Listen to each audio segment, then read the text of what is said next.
Hey Arturo. Arturo. Hi guys, how are you? Yeah, good man. How Thank are you? you.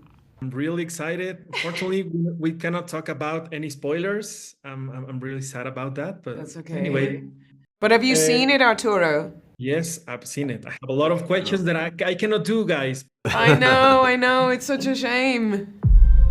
I came with you to be part of something.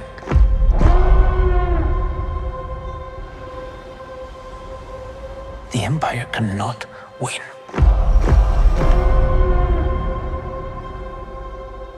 It's a different kind of mission.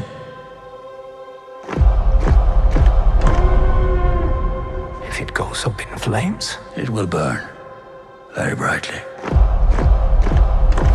Yeah, but I'm really happy, and I want to congratulate you for this powerful story. One of the bravest, without a doubt, in the entire Star Wars universe. We have learned as an audience about this particular moment in this galaxy far away. But I want to know about you from that feelings that move the soul of your characters.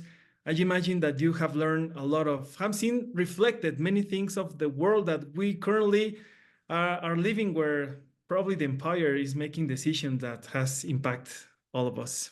Yeah, unfortunately, it's throughout history, though, isn't it? Yeah. To localize the show's themes to just now is sort of does the writing a disservice because we seem to be coming up against the same things over and over and over. And I think for me, I'm really struck by how the writing, like all great writing, fiction is an empathy gym. You can tell stories and send themes out into the world through fiction that sometimes you can't do when you're telling a factual story because it's too close. But I feel like the overriding feeling of the show is the idea of stepping outside whatever system you believe to be the only system and walking amongst the oppressed or walking amongst the other, whatever your other is, and seeing if there's a way of seeing things from their perspective. Yeah, and ultimately it's a story of revolution. Yeah. And revolutions can be large and they can be small. They You can can be have a personal. revolution in your own apartment with the way that you're living your life. Totally. You can have a revolution on a large scale of a country. Yeah. But it's also about love and sacrifice. And revolution and love and sacrifice are huge themes that just are part of the human experience. And yeah, it just so happens, I mean, we filmed it 5 years ago, and we never would have anticipated that we should, release it now because it'll be most relevant. It might be even more relevant In 10 years' 5, time. 10 years from now, 100 years from now. Yeah. And I think that's the beauty of what Tony and Diego have created, is just a masterpiece of storytelling that hopefully has the longevity that it deserves. Yeah. Yeah.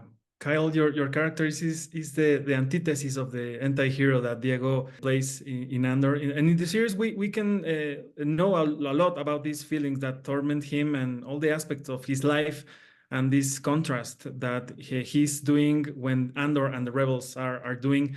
When the series ends, no doubt we will see very different the story of Rogue One, but also all the characters from the Empire. What can you tell me about this? Yeah, I think one of the great strengths is that you get an inside look to the system of the empire that we've never seen before. Of course, you get the bureaucratic corporate sector of the 9 to 5, day-to-day, jobbing empire underling that a lot of people can relate to. But I think that dissecting the empire into, I guess maybe with the lead characters that we're focusing on, kind of 3 distinct levels. You really understand the cogs and the nuts and bolts of how this machine works and why they're making the decisions that they're making and how they go about it. And it's not just a stock evil system, the Empire. You're now understanding just the whole tiered system and how it works. And that will be incredibly revealing, I think, as you then move yourself into Rogue One and then into A New Hope in the original trilogy. Because you're getting like, I don't know, you're kind of getting like a biopic of, well, like 8 biopics of the beginnings of the Empire that you get to know in A New Hope, and the beginnings of the Rebel Alliance and the Revolution. Like, what a gift. Yeah. You're getting, like, the best backstory ever. Yeah, so true. Yeah, Denise, I must say I'm really impressed by your character. Dedra is quite a villain. She's ruthless. She's capable of doing anything to I achieve love her how I'm goals. smiling as you say it. She's loyal to the Empire. How bring her to life in this story where the good guys and the bad guys are not on the opposite sides, but it seems to be intermingled in this convulsive galaxy?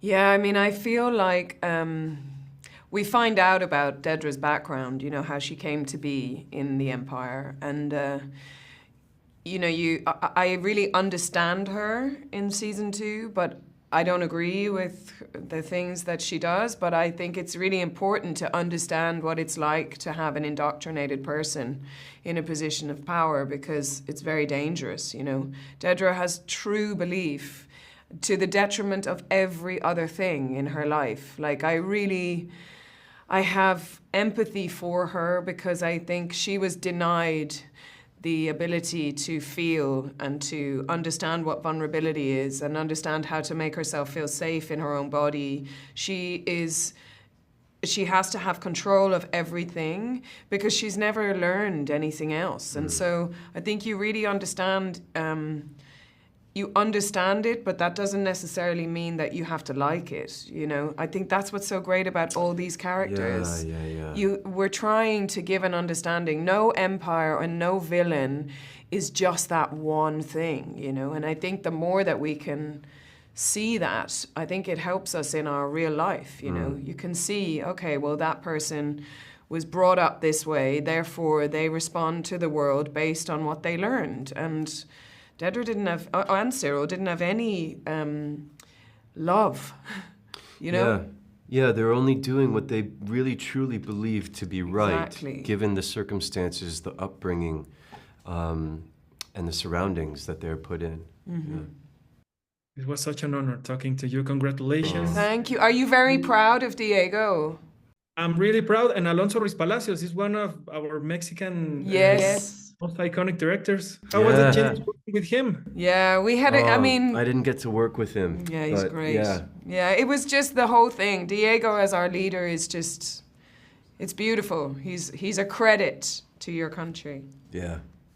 Yeah. Well, congratulations. I hope to see you talking in the future about a lot of spoilers. Yeah, exactly. We'll come back together when we're all allowed to talk properly. Welcome to the rebellion.